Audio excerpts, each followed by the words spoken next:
low vital is the part of our being which is concerned and occupied with the outer things.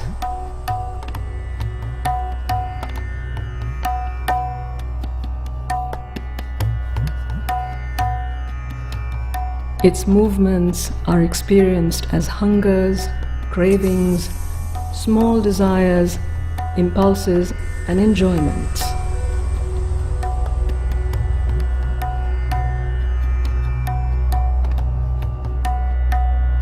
It is a playful enjoyer of sensory pleasures. It prefers to stay within the zone of physical comforts. However, it is fickle and impulsive and gets carried away by temptations. There are many marketing tricks designed to tempt this part of our being. It seeks new sensations.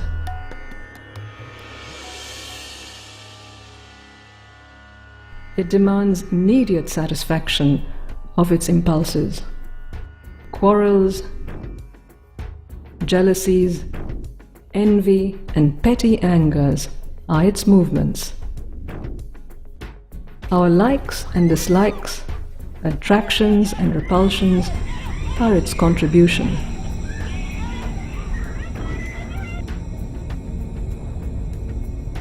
Greed and lust are its perverse movements. In general, it is obscure, ignorant, egoistic, selfish, impulsive, random, turbulent, and undisciplined. It often hijacks reason. It revolts against discipline.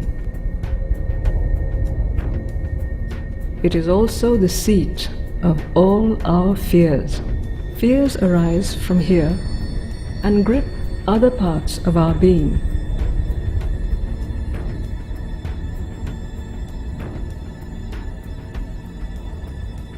Many traditions have tried to demonize the low vital.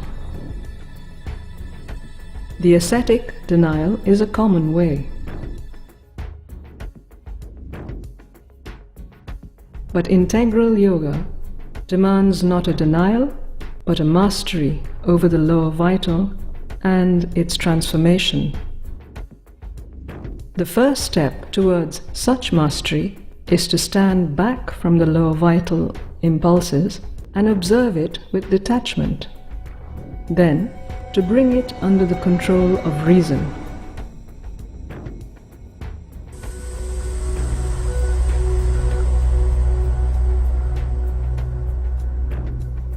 The next step is to develop equanimity towards all sensations.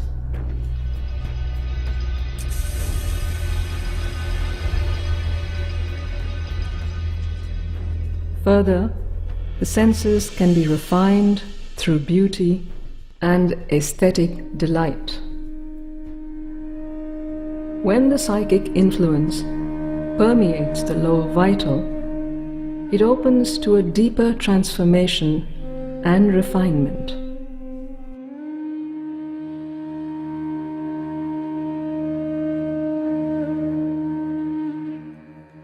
A greater transformation happens when the descending higher consciousness establishes perfect equanimity and equal delight in all experiences.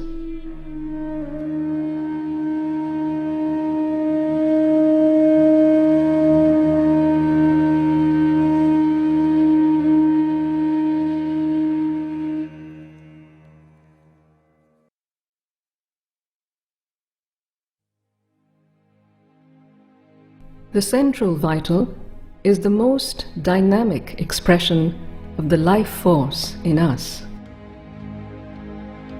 Its movements are experienced in the region of the navel. A strong central vital is one that is full of life force and has great energy.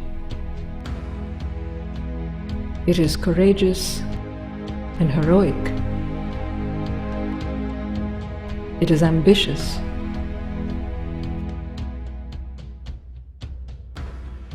Unlike the lower vital, it is not bound by comforts or sensory pleasures. It is daring and adventurous.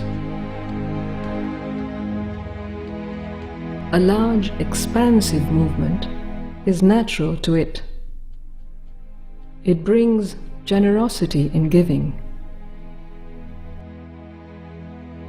It has the drive for leadership and domination. It brings the urge to expand and conquer.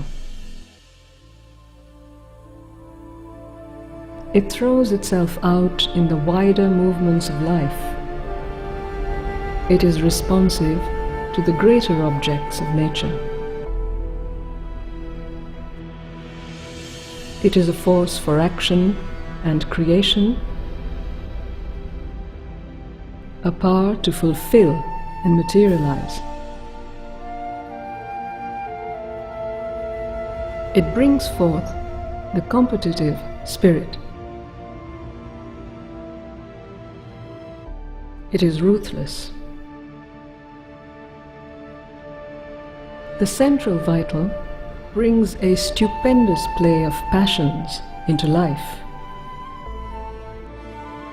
The fury of anger, wrath, and revenge are its blazing intensities. It drives us to seek power and status in society. It is the seat of strong desires and passions. This energy is like a wild horse. It brings impatience and restlessness into our action. The yogic process seeks to tame and master this great energy of nature. The main difficulty of the central vital is the pride of its ego and the attraction of its powers. It is often difficult for such a vital to surrender itself because of this sense of its own powers.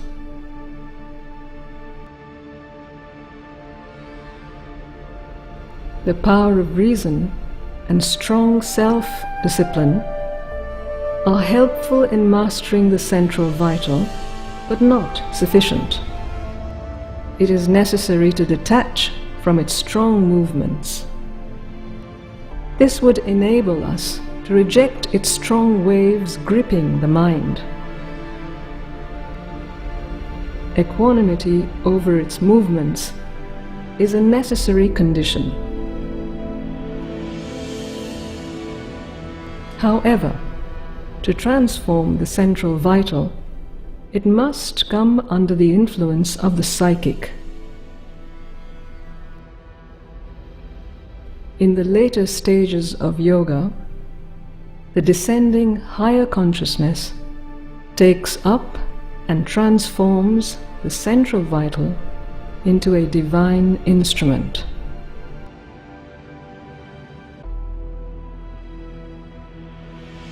The development and mastery of the central vital brings a great abundance of steady and inexhaustible energy.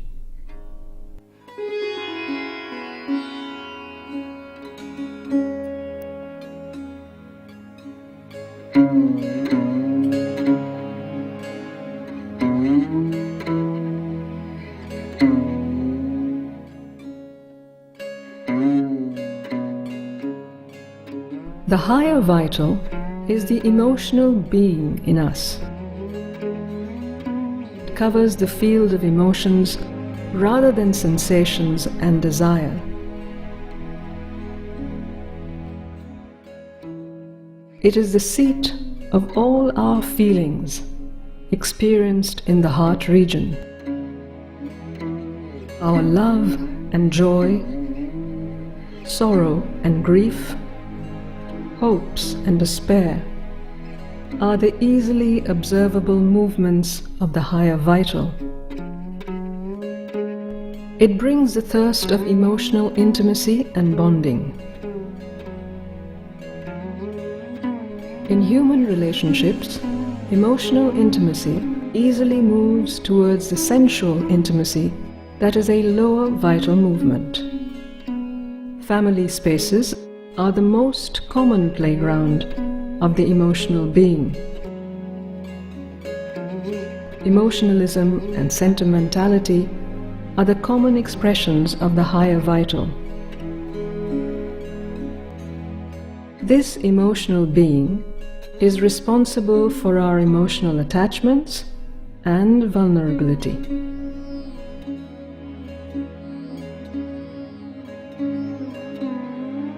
Our emotions are habitual waves.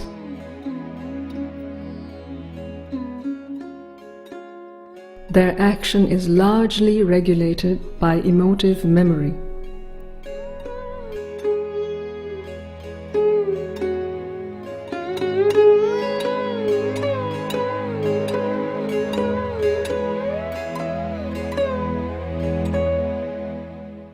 They can be changed by conscious will.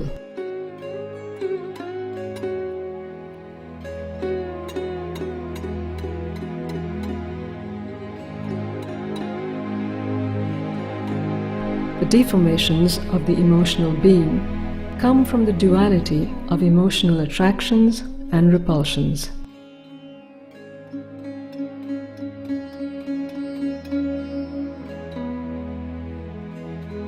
It gets more complex when it is mixed with the lower and central vital desires and drives. All this further invades the intelligent will of the mind and often makes it a helpless slave of the emotions.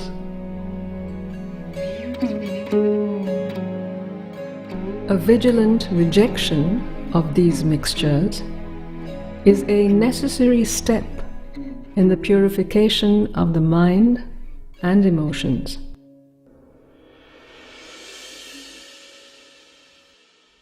Charity and selfless service, or seva, are the common methods used by many to broaden the heart and its emotions. Humanitarian works are its natural domains. However, all these are still an outward turn of the emotional being. Integral yoga demands an inward turn to find the soul within.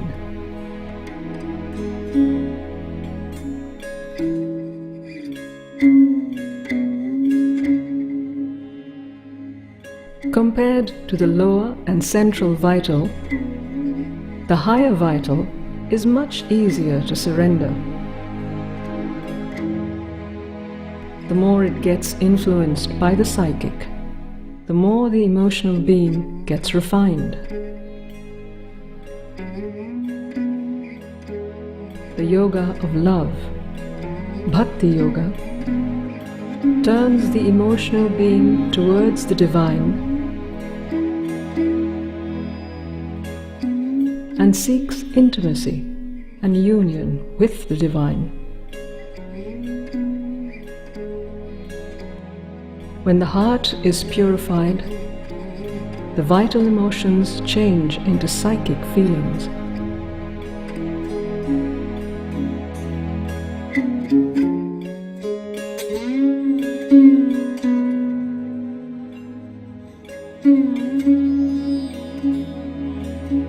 By opening upward to the descending force and its peace, calm, and equanimity, the emotional being undergoes spiritual transformation. The purified heart has a universal love. It can receive with an untroubled sweetness and clarity the various delights which God gives it in the world.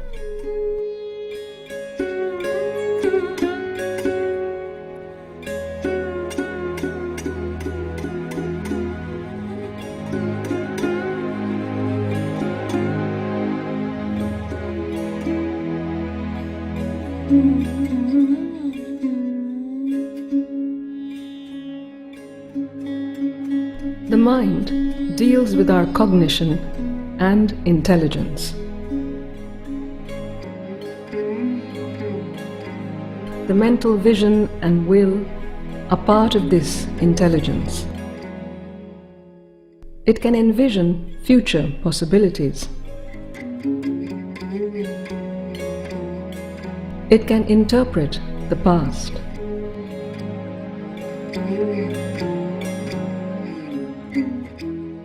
It can see the flow of time from the past to the future. The mind lives in its thoughts and ideas of the past, present, and the future.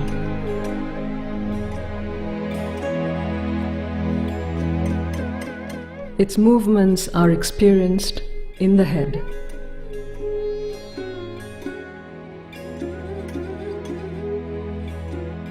The human mind has an evolutionary past. It has emerged in the context of the body, animated by the life force.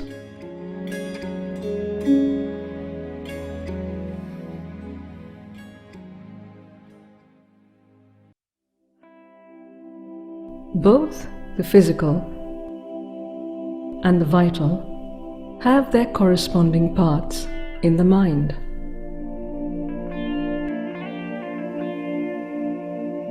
The physical part of the mind has an outward turn through the senses.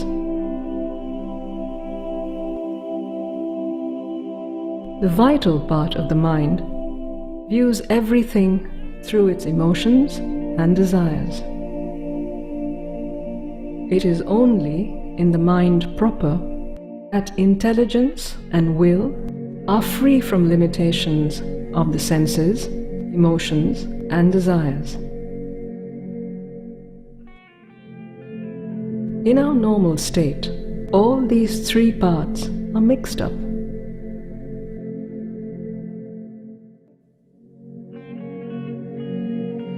Their operations are to be clearly distinguished.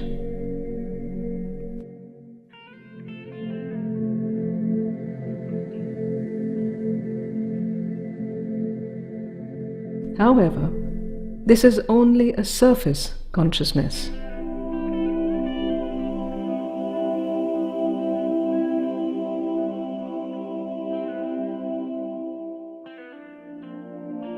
There is a vast, subliminal inner mind behind this surface.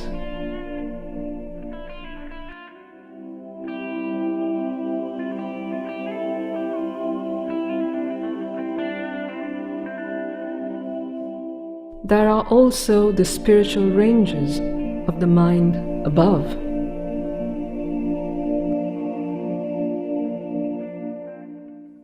All this together constitute the full spectrum of the mind.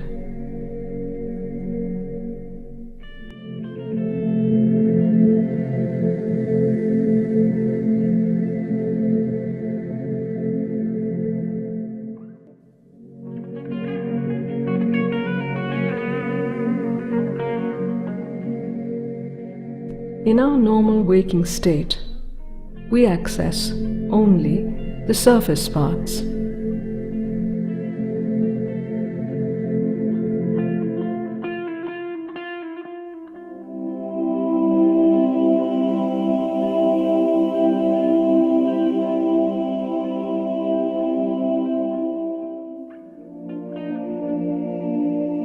The physical mind, as the name suggests, is a composite of both mental and physical consciousness. It has two parts. Physical involved in the mind creates the physical mental or the externalizing mind. It is occupied with the externalization of the mind. The mind involved in the physical creates the mental physical. It is the mechanical or habitual mind. The externalizing mind is part of the mental consciousness, whereas the mental physical is part of the physical consciousness. They are closely tied and work together. The physical mind may mean any one of these two or both together.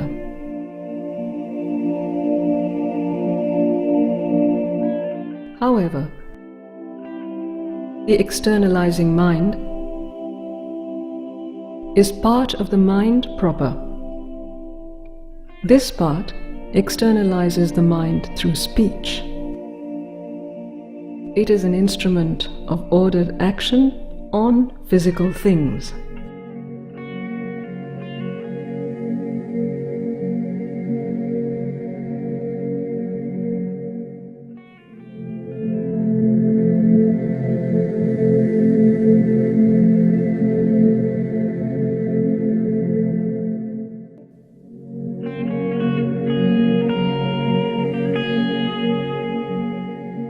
It has a practical mentality based on the outer world experience.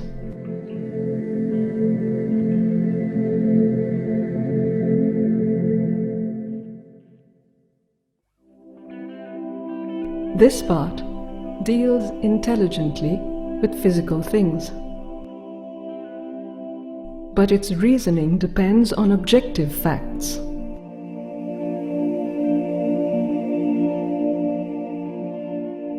It can even arrive at objective truths of the physical world that cannot be seized by our senses.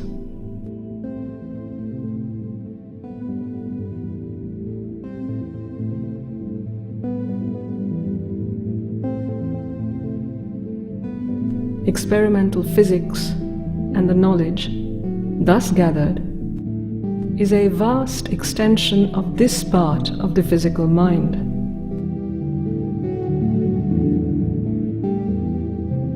But when it has to deal with supraphysical things, it becomes incompetent. The physical mind thinks of God and spirit as abstract concepts. Even when it has spiritual experiences, finds it difficult to believe them and forgets them easily. It lives in rigid thought formulas and habitual grooves of thought. Narrowness and doubt are the chief defects of the physical mind.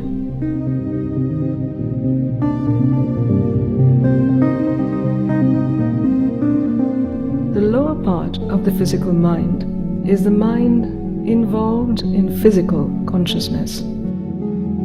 It is the mental physical or the mechanical mind. This part is closely tied to the externalizing mind. When left to itself, it will simply go on repeating past customary thoughts, ideas, and reactions.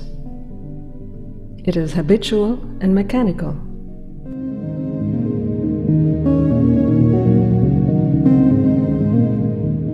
It is animated by the physical consciousness, not the rational intelligence.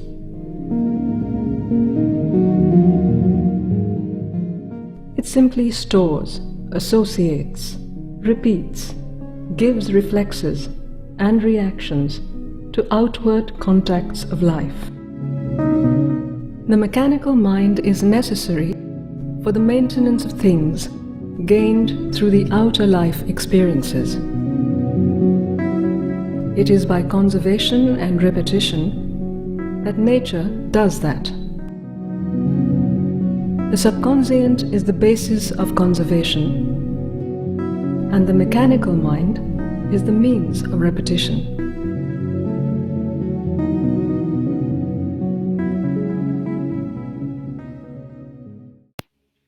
Réjouissons-nous, car la folie que nous vivons est une illusion qui force de plus en plus de gens à s'éveiller. Cependant, nous devons avoir de la compassion pour ceux qui sont incapables de s'éveiller, parce que l'injection d'ARNM a créé une séparation avec l'âme individuelle. La seule façon de sortir de l'illusion est la non-conformité absolue. Je ne suis pas intéressé par la survie qui mène à une mort inévitable avec réincarnation dans cette simulation de réalité virtuelle. Je choisis de vivre à tout prix. Les plus courageux ont désormais consciemment choisi de sortir de l'illusion et continueront l'évolution de conscience sur la spirale ascendante de cristal. Pensez à visionner les nombreuses vidéos que j'ai créées sur les spirales des ondes temporelles. Je sais que mon expérience en prison était une bénédiction, car elle m'a forcé à quitter le Canada et ce qui était perçu comme une vie parfaite de dentiste très prospère et de mère de 2 merveilleux enfants. J'ai accédé au courage en moi. Je me suis abandonné à mon âme et j'ai sauté dans l'inconnu complet. Aujourd'hui, je suis en mesure d'offrir des conseils à ceux qui choisissent de vivre en Colombie ou Équateur. Un séjour de longue durée aux cascades à Café Retiro coûte 400 $ par mois. Je propose également des soins dentaires reconstructifs à un prix très abordable. Enfin, je suis guidé par les enseignements de Sri Aurobindo et de la mère. Le yoga intégral de Sri Aurobindo va au-delà de la libération individuelle et entreprend une transformation collective sur Terre. Après le décès de Sri Aurobindo, la mère poursuivit leur travail et le 29 février 1956, elle amena dans l'atmosphère terrestre la conscience supramentale sur Terre. Depuis, le supramental agit sur Terre comme un pouvoir actif d'évolution. Une nouvelle phase d'évolution a commencé au milieu de l'effondrement du vieux monde. Le yoga intégral vous convie à une aventure de conscience sans précédent. Veux-tu nous rejoindre? Amour infini.